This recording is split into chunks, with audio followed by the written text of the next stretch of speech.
All right, gentlemen, if I could get your attention, please. If I could get your attention, please. Thank you all for being here for Crown Forum today. I always say to you that it's a pleasure to be in your company, and it's a special honor to see you all here in these numbers today, especially considering many of you all had quite the hip-hop concert last night. So happy homecoming to you. As you all well know, today we're going to be talking about the vote. We're in the season, although it should always be the season of democracy, demonstrating your voice and your vote. We're going to be in conversation about that today with Dr. Jones. But before Dr. Jones speaks, Dean Carter, who of course is Dean of the Chapel, would like to have a few words with you. I'll step back in, start the proper program, and talk a little bit about how it is that you're going to make sure you record your attendance and whatnot. All right, so without further ado, Dean Lawrence Edward Carter, Sr., Dean of the Martin Luther King Jr. International Chapel.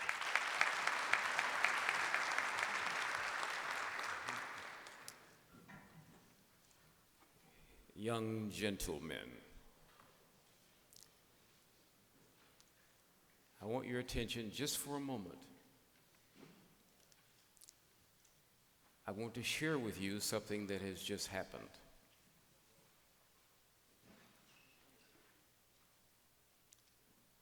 My goal is to conscientize you, to help you become more aware of what's going on around you. I get the impression that far too many in the Atlanta University Consortium are walking asleep.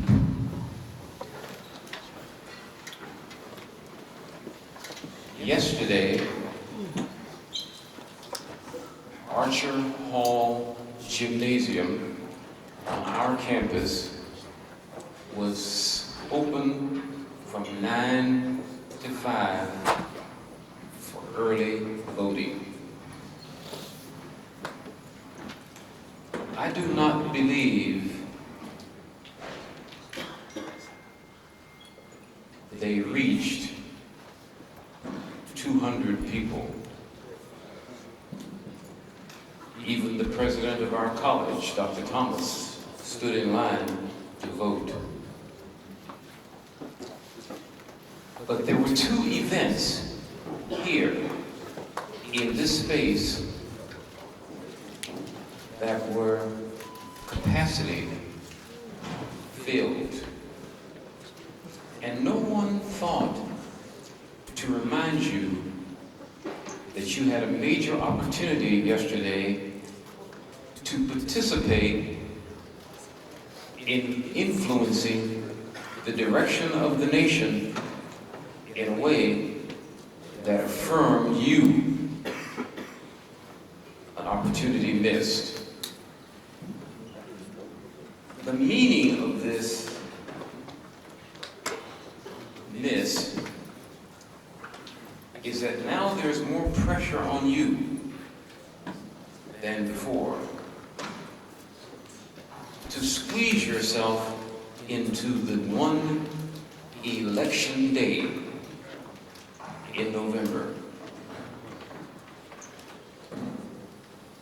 I simply want to encourage you to take advantage of an opportunity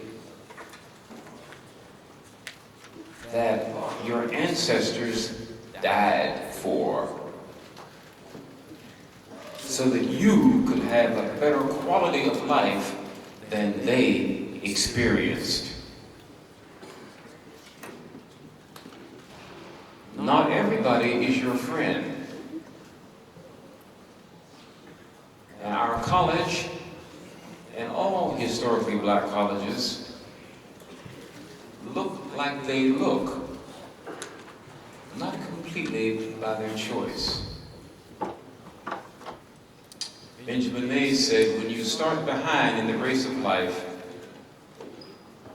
you have to run faster than your competition to keep up. How many think you hear what I'm trying to tell you? You understand? I will stop. Have a great day.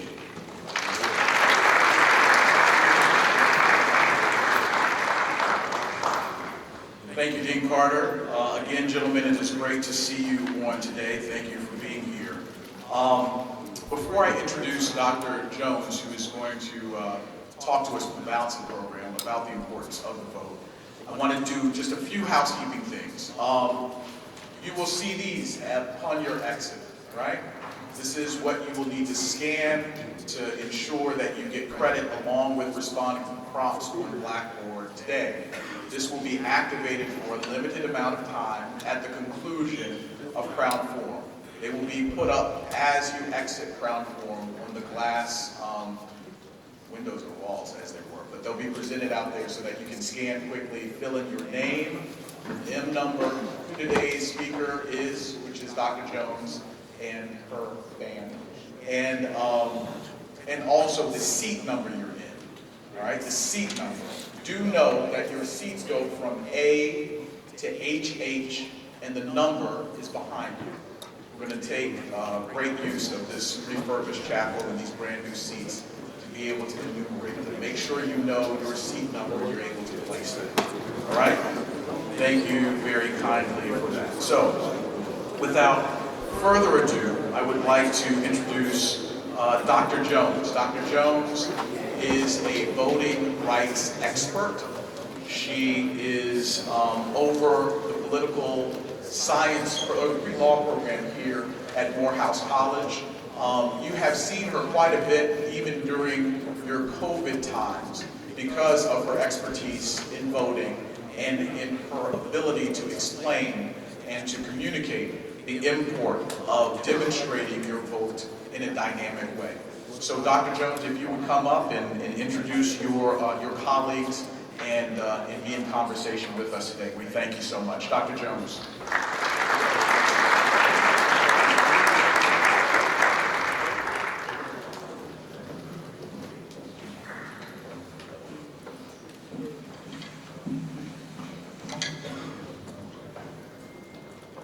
Good morning, gentlemen.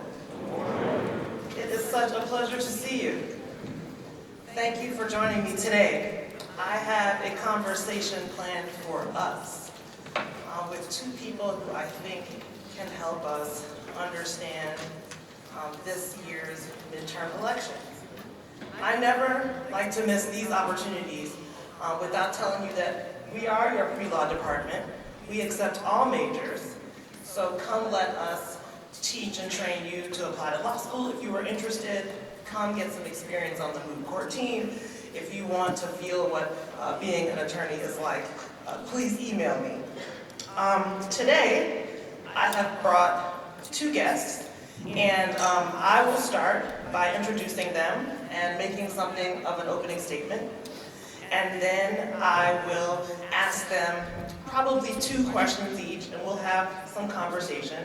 And then I'm asking you to begin asking the questions that you have about elections generally, about this midterm specifically, about the 2024 elections. Yes? So I've got microphones on both sides. This one actually also moves. And my goal is to have you be in conversation with us so that it's not just us up here talking at you.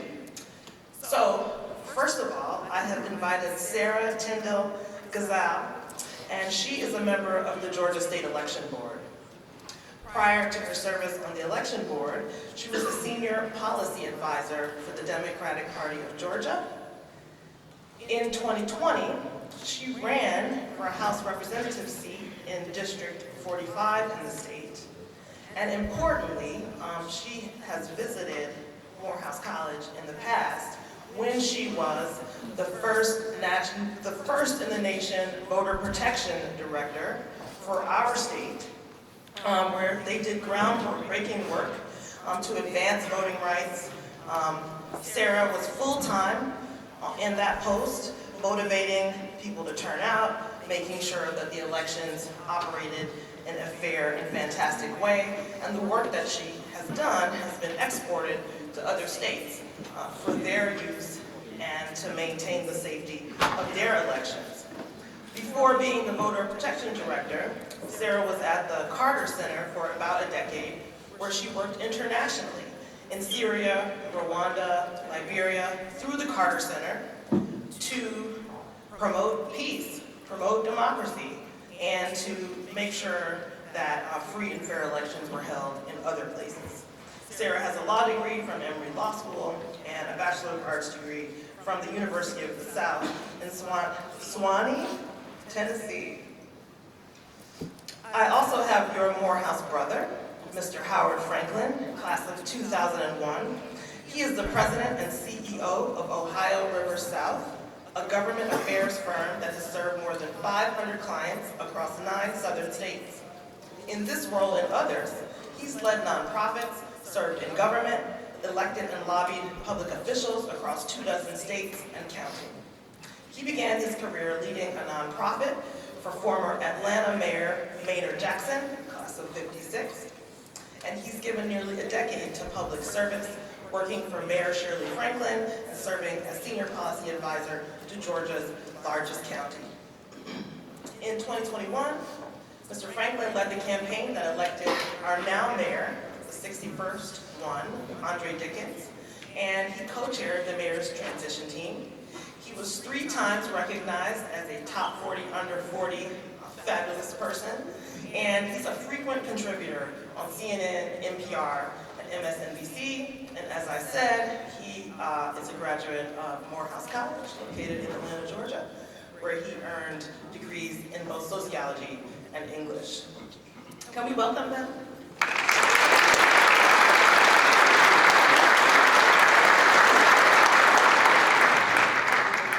So I appreciate the dean's message, and I appreciate the knowledge that we did not effectively use the opportunity to vote early here on campus over the last couple of days, because you still have an opportunity to early vote, but what it means is that you're going to need to travel to an alternative early voting site so that you can cast your ballot here in Georgia. And I've encouraged a number of you to register in Georgia, so I'm hoping that a significant number of you are going to participate in this election, which might be the most important midterm of your life. Generally, midterms, in terms of political science, are considered a referenda on the current presidential administration, so on the Biden administration. So for example, 538 favors the Republicans to win the House, and softly or slightly favors Democrats to remain in power in the U.S. Senate. It is important that you understand that we are in a moment where one party in particular, and the former president, they're willing to dismantle our traditional democratic system for their electoral gain, for their socio-political platform gain. And what that means is that we are losing civil liberties and civil rights that the ancestors who also went to school here, right? We are so close to our AUC ancestors who did some of this work. The Supreme Court overturned Dobbs last year. They've already injured the power of the Voting Rights Act of 1965, both Section 5 and Section 2. This year in the Supreme Court, there's another case that has the potential to further weaken Section 2 of the Voting Rights Act, and that is the last sort of powerful piece of the Voting Rights Act protection that has worked for people for the last half a century. There is another case that involves the state independent doctrine, which would actually take the vote out of your hands and leave it to state legislatures to make a decision about what the vote from the state or a locality would be, right? So in 2024, that's going to have an impact on who we send to the Electoral College. There's another case about the safety of the environment, in particular the wetlands, and one more about fair treatment of LGBTQIA members of our community.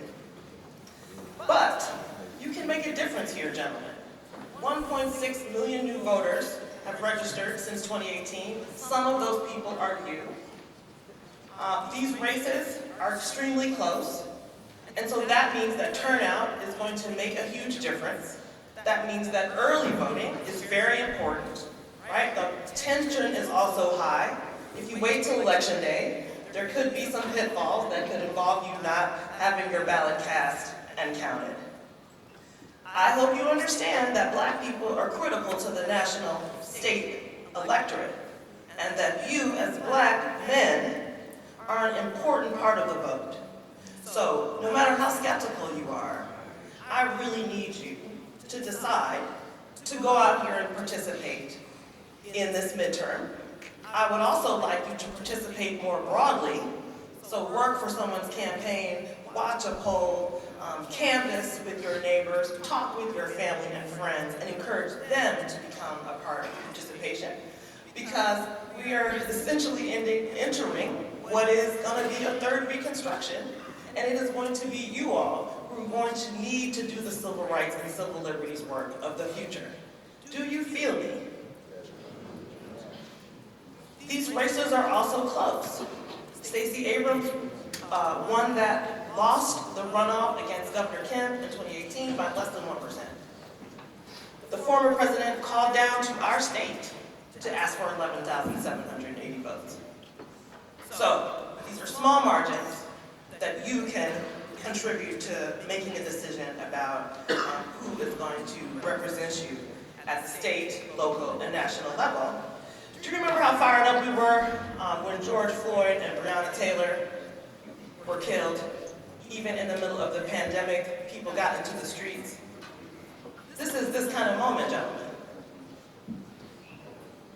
So I need you to get out here and do the participation that I'm talking about and the research that is necessary for you to mark a smart ballot, where when you get in there, you know who you're voting for.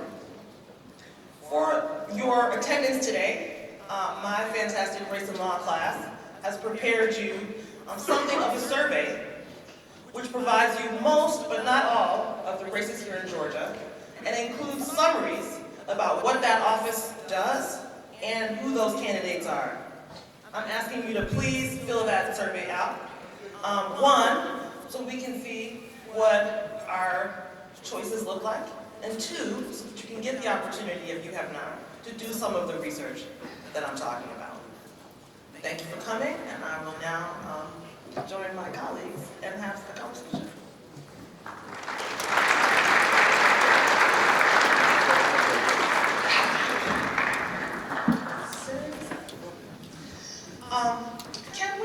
I think we understand, a lot of us, that since 2020, voting law in Georgia has changed.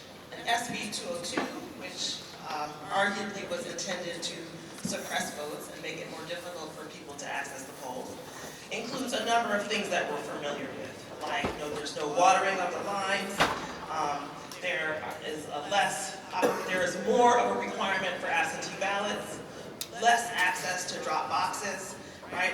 I don't know if we realize though that it bans out of precinct voting on election day, so that you got to be in your assigned precinct, and it decreases the time between the election and a subsequent potential runoff.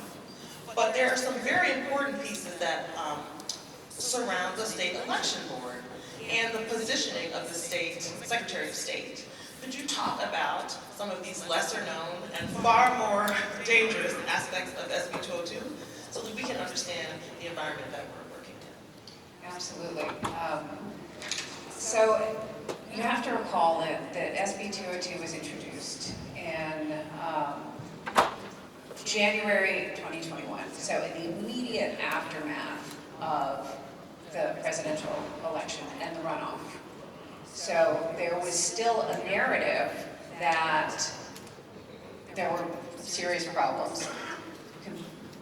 This narrative's been completely debunked. The election in 2020 was the most watched, the most monitored, and we counted our ballots 3 times. There were no problems with it except for who won. That was the only problem that people were truly unhappy about, and that's the bottom line. And too many people voted. So those were the issues that they wanted to change. Legislators were particularly angry at the Secretary of State because he refused to overturn the election. He refused to find those 11,780 votes because they weren't there. And he didn't want to commit a felony. Pretty low bar, but still. So what legislators did was they took the Secretary of State off the state election board And initially, the first proposals, they were going to just choose themselves a new chair of the state election board. Some of us went down there and argued very strongly about how that was a massive conflict of interests. So they created a position that was nominally independent in that whoever they chose could not have been involved as a candidate or in a campaign for the previous 2 years. But they retained all the authority for the legislature itself to appoint that chair of the election board. So what that means is there's one person who's appointed by the Democratic Party, that's me, one person appointed by the Republican Party, one person appointed by the State House, one person appointed by the State Senate, and the chair is appointed by both the House and Senate together. What that means is I'm the Democrat on there, and the rest of them are not. We'll just put it there. And they're my colleagues, and I have to work with them. So just to put that out. And I am here as Sarah, not as a state election board member, but this is, I also need to put that out there. I don't represent the board in what I'm saying here today, but one of the other authorities that was handed to the state election board was the ability to remove a county superintendent. And what that means, and for the vast majority of counties, all 159, are headed by a board of elections. But if somebody, like if two legislators or the board itself thinks that that county board is not doing its job, we appoint a review board. And you might know that Fulton County is currently being reviewed by such a board, and we have the authority to remove that board entirely and appoint one individual. So why does that matter? Well, it is that one individual or that board who holds all of the authority to do exactly what you saw on campus here yesterday. The Fulton County Board happens to be a very voter-centric board, and it tries to create as many opportunities as possible to make voting easy and accessible. That's why Fulton County has more early voting locations than any other county per capita in the state. That's why Fulton County has these temporary roving locations on college campuses to make it easier, to lower the barrier, to lower the cost of voting. If the board is replaced by one individual, that one individual will be making all of those decisions. That one individual will be assessing voter challenges that challenge the right of tens of thousands of voters to remain on the voter rolls. That one individual will be determining whether or not to certify the election. That is incredibly dangerous. It is not an authority that I think the board should hold. We've always had the ability to go before a court, a neutral third party, to determine whether or not there needs to be more supervision over a county. But that has never been utilized to its full extent. But this is a highly politicized tool. I will say, the current board, with its current makeup, I am not concerned about, because I have a great deal of respect for my current colleagues, and I know that we are all facing issues and the law as they are written, and we are applying the law as written. However, look at who's on the ballot this year. You've got an election denier on the ballot who may head the Senate and could change that appointee. You've got lots of state legislators on the ballot who are not as rational, who could even change the face of the state house. That's another appointee, and the two of them together will be appointing the chair of the board. So I don't know what it's going to look like in 4 months. I don't know what it's going to look like in 2 years. So this is incredibly challenging and very concerning. So I'm going to alternate. I'm going to come back and ask you about local election rules. Why don't we just start off and talk about this race percentage? For the first time, we've got 2 black male candidates, Mr. Walker and our very own incumbent, Senator Raphael Warnock. A lot of question has been expressed about whether or not Walker has the kind of experience that would serve him as a senator. And of course, Senator Warnock has served, has been the incumbent now for a time, so that people have an idea about his work in the Senate. Can you talk a little bit about the controversy and also about the race itself? Sure. So first off, let me just say how thrilled I am to be here. Dr. Jones, thank you for the invitation. Sarah, thank you for making the recommendation. Happy homecoming to all these men of Morehouse. I'll see you guys on Saturday. Separate from that, though, I do think, there was a real gamble that was made in choosing Herschel Walker to be the nominee for the United States Senate. And you got to think about this in a number of different ways. Obviously, Georgia has been at the center of the political universe for quite a while now, probably the better part of the last 4 years, and it remains so and probably will remain so for quite a while to come. Before I answer that question about the Senate race, as a moment to just acknowledge some context here, because, I was here in these August halls some 20-some odd years ago, and I never would have imagined that we would have a Morehouse man, our Morehouse brother, leading the ticket as United States Senator. And right below him, our Spelman sister leading the ticket as the nominee for governor. So, and on top of all that, I wouldn't have ever imagined that as we are in the final weeks of this election cycle, that the swing vote that everybody's talking about is black men, like the ones who are sitting here. I remember being in this chapel and being told to look to your left and look to your right, who wouldn't be here, what would happen.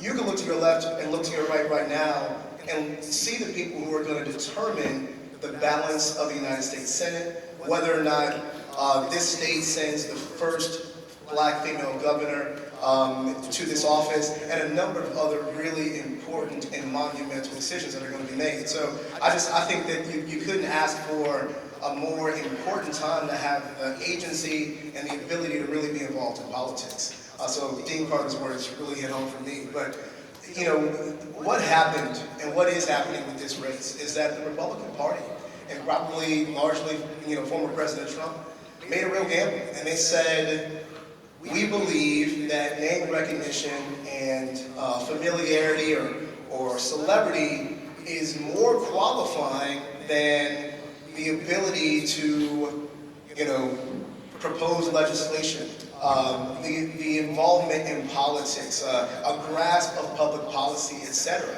And I think we have and will continue to see more candidates following the Donald Trump playbook, thinking that celebrity is really the only qualification they need in order to serve an elected office, whether they're serving themselves or serving the country. So I just think it's really important to note how much Donald Trump has changed the way we think about politics, and even looking up and down the ballot in other states, who he has sent a clarion call out to, inviting to join this political fracas, and telling folks, hey, this is all the only qualification that you need. It's also worth noting for you here, all these young men who are getting this stellar education, who are preparing themselves to be leaders, who are leading today, that there is no qualification to be involved in politics. There is none. There is no IQ test. I mean, in Georgia, we barely have a residency challenge. I think when Herschel Walker announced that he was running, he still lived in Texas.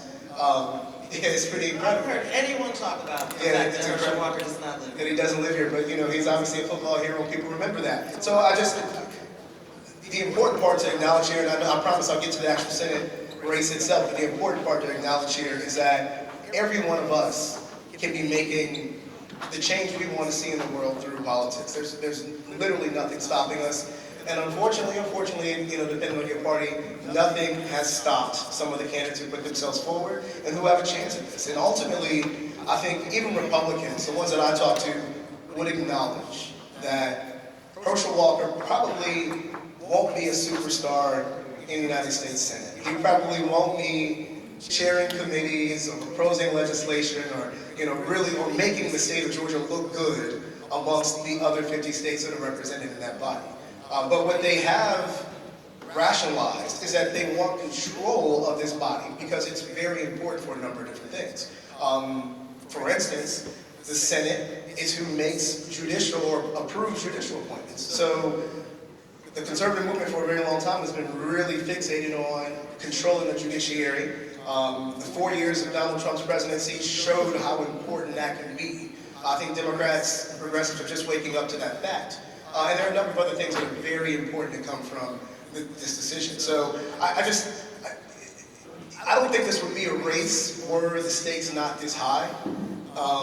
But because they are, it's all the more important for us to get into.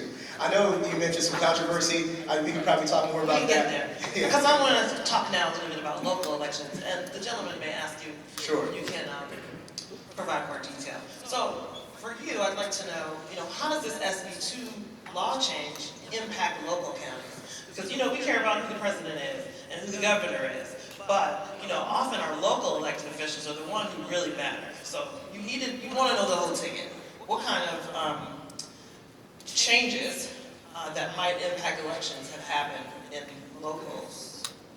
So there's a lot of the actual election administration that SB 202 affected, and I could talk for hours on that because I could get really granular. I'm not going to do that, don't worry, because it's tedious, but what it means is it's much, much harder to administer elections. But what also happened at the same time that SB 202 is being debated, in the state legislature, you have general bills and you have local bills. Local bills are decided solely by the local legislators who represent the counties that they affect. And then they're usually passed as a package. So you'll have 10, 20 local bills that just come for a straight up or down vote. Well, in more than a dozen counties, there are local legislators, local delegations, decided that they needed to change the way that their the local election boards work. So they disbanded these bipartisan election boards and recreated them in a way that the county commission, for instance, would appoint all of the members. And if the county commission has 3 Republicans and 2 Democrats on there, that means you've got your entire board made up of Republicans. So it's not gerrymandering per se, but it basically is disenfranchising or limiting the voice of every non-Republican in that county. That happened in a dozen counties. And again, these are the boards that make these choices, like how often, how many early voting locations you're going to have, how many election day precincts you're going to have. Do you have 5 across your county, or do you consolidate into one and force voters who may not have access to transportation to have to drive or somehow get a ride to go 20, 25, 30 miles to cast the ballot? And they're the ones who certify the elections at the end of the day. And are these the people who are going to respond to election issues on the Yeah. ground, for example, on election day? Yeah, absolutely. Absolutely there. And they are also, in some cases, folks who believe that the 2020 elections were not valid because of some server in Italy or China or the ghost of the Venezuelan president somehow with his dead hand changing votes. I mean, it's really crazy stories out there. But these folks are now in charge of some of these election boards because of what the legislature did. So.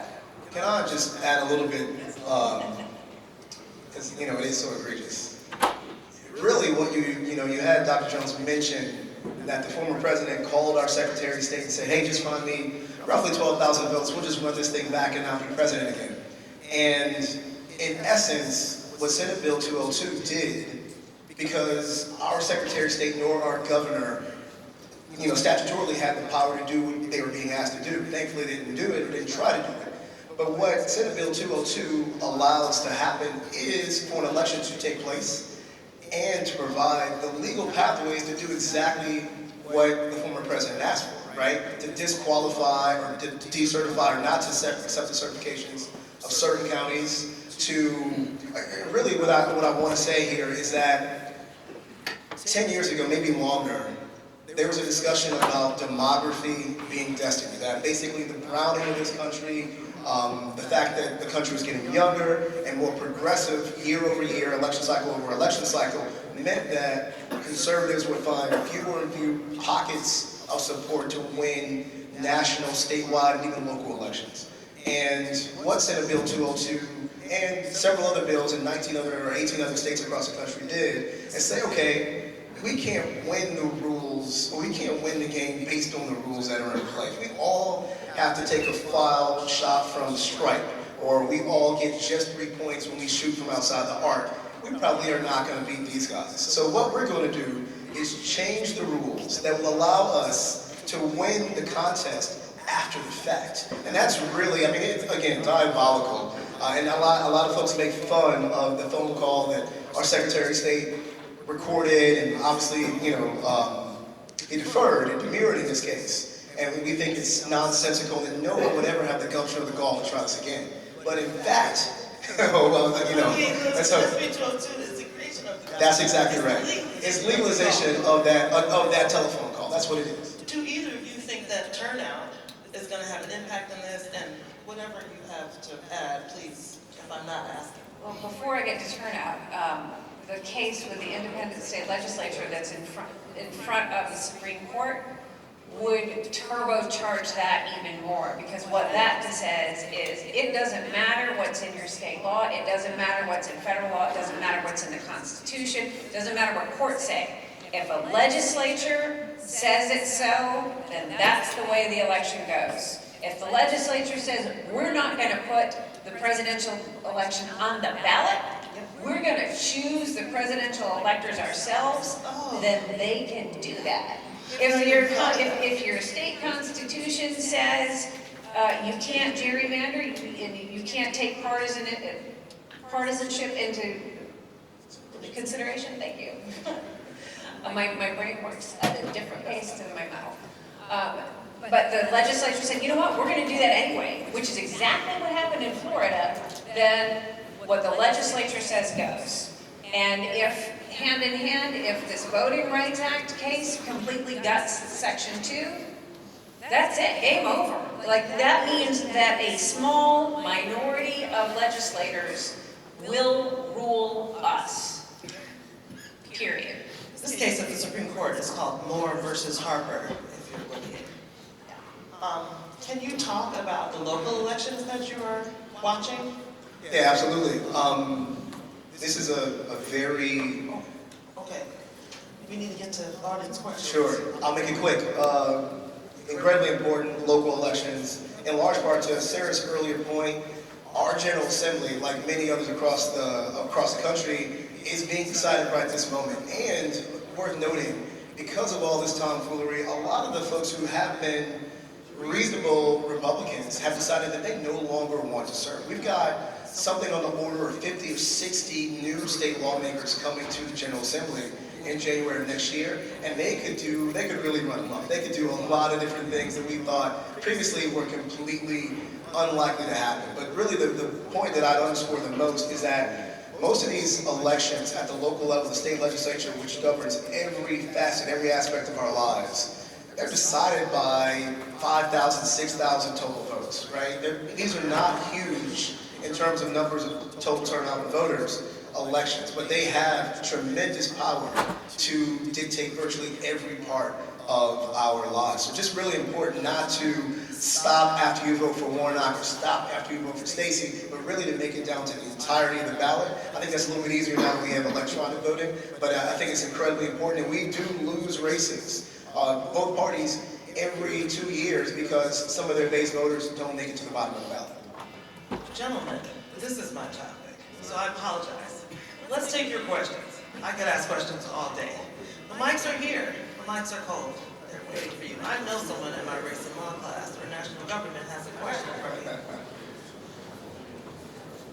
Hi, my name is Kyle Walker. Thank you for being here and speaking with us. So my question is, I find that due to an overabundance of information, especially through social media, it becomes increasingly difficult to make informed decisions on which representatives to choose, especially when the policies that we may support are very fragmented across different candidates. So my question for you is, how do you propose that younger voters make informed decisions and deal with our skepticism of the information? Either of you may start. Sure, I'm happy to take that on. I would say, the same thing that's a problem is also provides an opportunity. And I agree and I understand exactly where you're coming from. What I would say is, and I'll just remind you what I said earlier, politicians of every stripe are looking for the young men in this room. They are looking for their next aides, they're looking for their next staffers, they're looking for folks to run their canvases, to work on their campaigns, to even generally inform what voters that look like you, that come from the places you come from, that have shared experiences, what you think and how to help inform the decisions they're making. And so I would say that same social media that does promulgate a ton of disinformation also makes it incredibly easy to get to elected officials. My career, and this is funny to say, some 20 some odd years ago, started because I met this city's first black mayor, and I did it because I showed up to something and I volunteered and someone made an introduction. And it literally led to me getting a job that, added tremendous benefit and value to what I was doing in my career, boosted my salary, and put me on a whole new trajectory. So I would just say, use social media to reach out to people that you want to get to know. And I would say most of them will be receptive and will want to hear from you and will want to find ways to engage you in the things that they're working on. Thank you.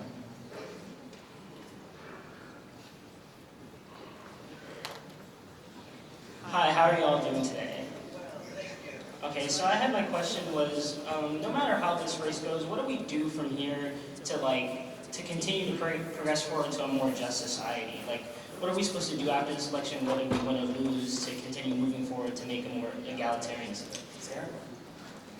I think that is the best question that you can possibly ask, because here's the thing, voting is a muscle, and the more you exercise it, the stronger it gets. But voting is also your first step, right? Voting is making that reservation at a restaurant. Voting is making that first phone call. You have got to hold your public officials accountable.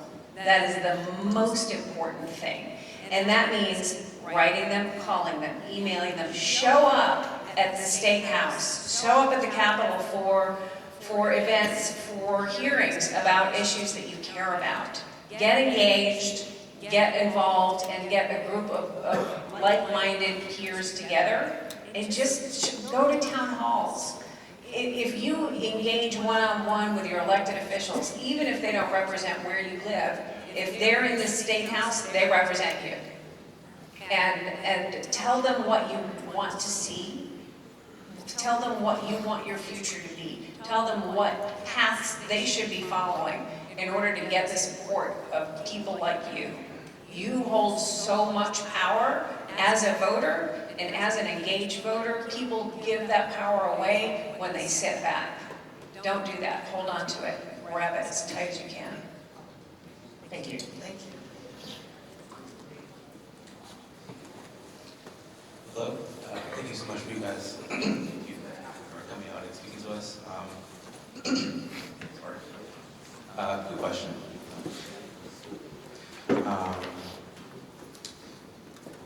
Hearing you guys talk about the current issues with voting and the loopholes that the certain parties have used to undermine the system that's put in place so that there is fair and just elections.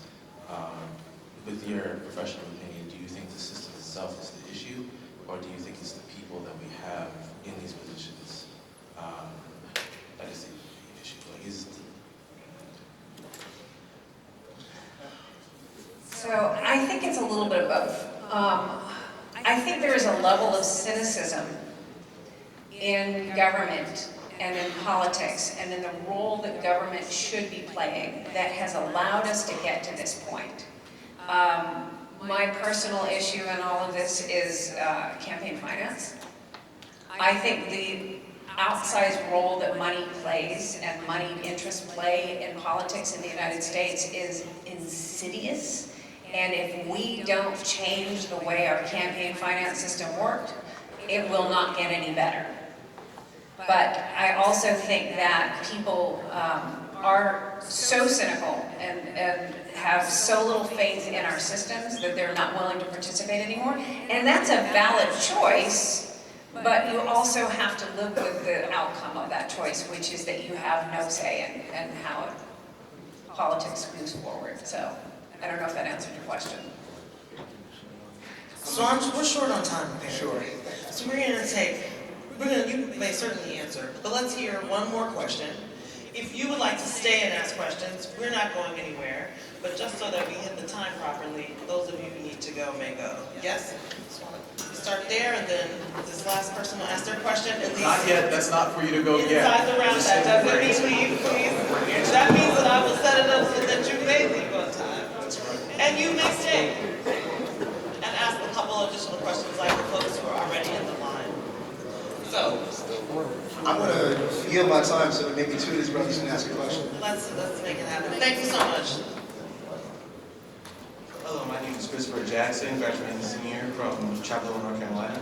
And I have a question when it comes to other like Democratic senators, like for example Manchin or Sinema, where we don't have control here because of course one is in Arizona, others in a different location. How do we hold them accountable for staggering or stopping the legislation to make everyone's lives better? It's a great question. I'm sure Sharon wants me to answer it because it's the political nature. I'll just say this.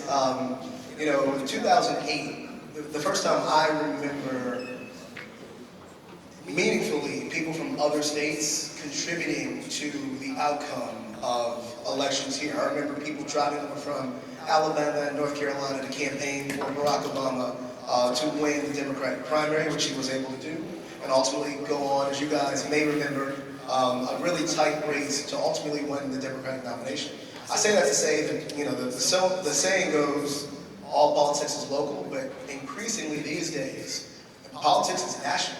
And if you read the Atlanta Journal-Constitution, it talks about how both Stacey Abrams and Brian Kemp have raised tremendous sums, in some cases, a majority or plurality of the dollars that they're spending to put TV ads in your rooms, to send text messages to you, to get folks to knock on your doors from people who don't live in this state. So I think there's tremendous agency if you want to make an impact on an elected official who happens to have a national figure but not be elected here. It is a little harder, but I do think that there's opportunity for that. And I would really say I think some of the landmark legislation that President Biden was able to pass came because there was so much national attention on Kristen Sinema and on Joe Manchin to go along with the Democratic agenda. I think that came from all corners of the country, not just from their respective states.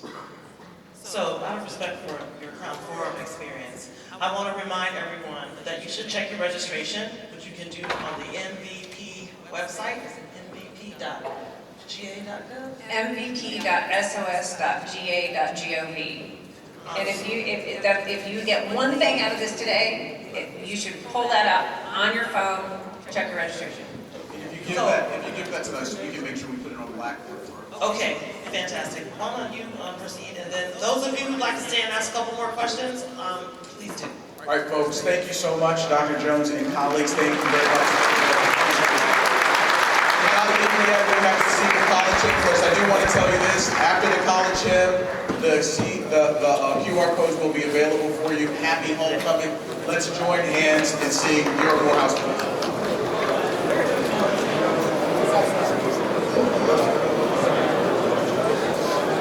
That's